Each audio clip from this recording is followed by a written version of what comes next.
দর্শক, অবশেষে সিএমএম কোর্টে দরবেশকে সর্বোচ্চ নিরাপত্তার বেষ্টনী দিয়ে সেনাবাহিনী এবং পুলিশের মাধ্যমে নিয়ে আসতে হচ্ছে।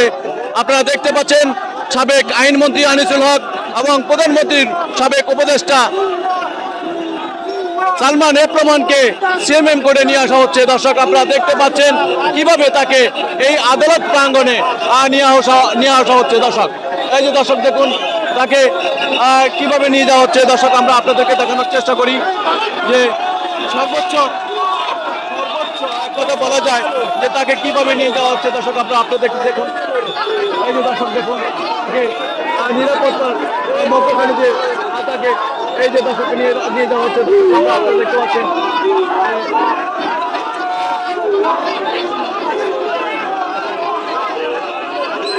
ভয়াবহ অবস্থান। তাকে কিভাবে আদালত প্রাঙ্গণে প্রবেশ করা হলো সেটা আপনারা দেখতে পেয়েছেন। এই মুহূর্তে সেনাবাহিনী এবং সর্বোচ্চ লেভেলে তারা কন্ট্রোল করার চেষ্টা করছে। আমরা আপনাদের দেখানোর চেষ্টা করছি যে কীভাবে গেটটাকে বন্ধ করে দেওয়া হলো। আমরা আপনারা দেখতে পাচ্ছেন দর্শক, এই মুহূর্তে খুব জোরালো সিকিউরিটি রয়েছে এবং যেখানে সেনাবাহিনী অফিসাররা রয়েছেন দায়িত্বপ্রাপ্ত। দর্শক, আপনারা দেখতে পাচ্ছেন দর্শক, সর্বোচ্চ লেভেলের নিরাপত্তার মাধ্যমে তাকে প্রবেশ করা হয়েছিল আদালত প্রাঙ্গণে। দর্শক, যে রাতে বাচ্চা সকালে ফকির এবং সারা বাংলাদেশের মানুষের শিক্ষা নেওয়া উচিত। এই ছবি দেখে মিলিয়নের মালিক এই সালমান এফ রহমান জি আজকে তাকে কিছুই করতে পারলো না। না কিছুই করতে পারেনি। দেখুন তাদের কি অবস্থা, তাদের দাড়ি সব, তারপরে ধর্মের ব্যাপার দাড়ি সব ফেলে দিয়েছে, সে চোরের মতো পালিয়ে। হ্যাঁ আছে, দেখুন চোরদের অবস্থা কি হয়, এই দেশে অত্যাচারীদের অবস্থা কি হয়। সকল প্রত্যেকটা মানুষ, এদেশে মানুষ শিক্ষা নেওয়া উচিত যেন অত্যাচার করলে যে তাদের কি অবস্থা হয়, 100 ঠিকই ধরা হয়, কি অবস্থা কি পরিস্থিতি তৈরি হয়, তাদের কি করুণ পরিস্থিতি। হ্যাঁ, আমরা সকলেই শিক্ষা নেই ভাই। জি, আসলে আমরা এখানে দাঁড়িয়েছি প্রতিবাদ জানাতে। আসলে গত 17 বছরে দেশটাকে আসলে যারা ধ্বংস করে দিয়েছে, যারা এই দেশটা ধ্বংসের প্রবক্তা, বিশেষ করে দেখেন আইসিটি অ্যাক্টের মাধ্যমে গণমাধ্যমের গলা টুটি চেপে ধরেছে। তারা দেশের অর্থনীতিকে ধ্বংস করে দিয়েছে। উন্নয়নের কথা বলতে বলতে গুলি আমাদেরকে শুনিয়েছে। কিন্তু সকল ক্ষেত্রে তারা যেইভাবে লুটপাট করে দেশটাকে আসলে ধ্বংসের দ্বারপ্রান্তে নিয়ে এসছে। জনগণ আসলে তারা যাওয়ার পর হাঁপ ছেড়ে বেসেছে। সর্বশেষ আমরা যা দেখেছি কোটা আন্দোলনে, বৈষম্য বিরোধী ছাত্র আন্দোলনের এখানে ছাত্রদের বুকে, সাধারণ মানুষের বুকে যেভাবে তারা গুলি চালিয়েছে, এই দেশে ওদের বিচার হতেই হবে। সেটার অংশ হিসেবে, আন্দোলনের অংশ হিসেবে আমরা এখানে রাজপথে দাঁড়িয়েছি। আমরা চাই আইনজীবী সমাজ এদের এই অন্যায়কারীদের বিচার নিশ্চিত করতে হবে। আমরা অর্থ পাচারকারীদের, কোন লুটেরাদের এই দেশে আসলে অন্যায় করে তারা আমরা ঠাই হবে না। আমরা একটা দৃষ্টান্ত স্থাপন করে দিতে চাই।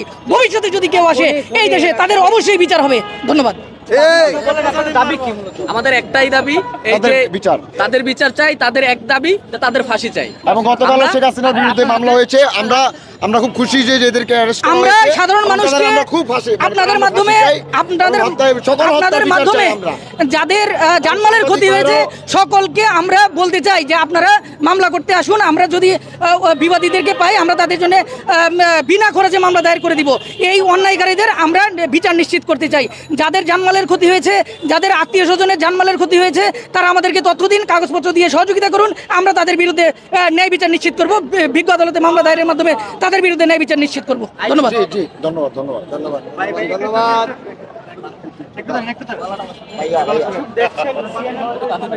আপনার হাতে ডিম কেন একটু বলবেন? বলো। ডিম আসলে আমি বলছি এটা স্পেশাল প্রতিবাদের ভাষা আসলে এটা। আলাদা। তারা যেহেতু বাংলাদেশে 17 বছর সম্মানের ইতে ছিল, মানুষ জানতো না যে তারা কালচুপি করছে এবং তারা দুর্নীতি করছে। কিন্তু এখন জানে তারা যেহেতু সম্মানিত ব্যক্তি ছিল, এই হিসাবে আমি একটি স্পেশাল ডিম নিয়ে এসেছি। তাদের সবাই মুরগির ডিম নিয়ে এসেছি, আমি একটু দামি ডিমটা নিয়ে এসেছি যে তাদের এটার জন্য প্রতিবাদ করার জন্য। যা যদি ওইভাবে সুযোগ পাই বা দেখি অবশ্যই মেরে দিব। এবং এটা পচা দরবেশ আর একজন হলো ভাগাভাগি করে মারবো, সমস্যা নাই। এটা এক ডিম দুইজনকে, জি এক ডিম দুইজনকে, জি ভেঙে আসলে তারা যে বাংলাদেশের ক্ষতিগ্রস্ত এবং যে টাকা পয়সা লুট করছে, আসলে আমাদের কাছে তো তেমন টাকা নাই। এই জন্য এক ডিম নিয়ে আমাদের আসছি। টাকা তো ওরা খেয়ে দিয়েছে, আমাদের টাকা তো ওরা খেয়ে দিয়েছে, এই জন্য এক ডিম কেনার মতো আমাদের কাছে টাকা ছিল, এই জন্য এক ডিম কিনছি যাতে ভাগাভাগি করে মারতে পারি। আপনি কি খালি চোখে কখনো মানে যদি যেভাবে শেপ করা অবস্থা যদি দেখতেন তাহলে চিনতে পারতেন কিনা?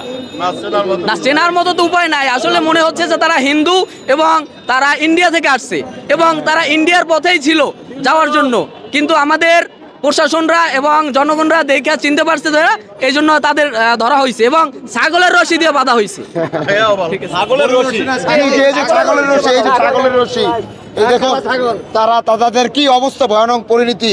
হ্যাঁ দেখুন দেখুন, আপনারা সবাই দেখুন এবং সকলের শিক্ষা নেওয়া উচিত। Thank you. দর্শক আপনারা দেখতে পাচ্ছেন দরবেশকে নিয়ে আসার পূর্ব মুহূর্তে আইন প্রধানমন্ত্রী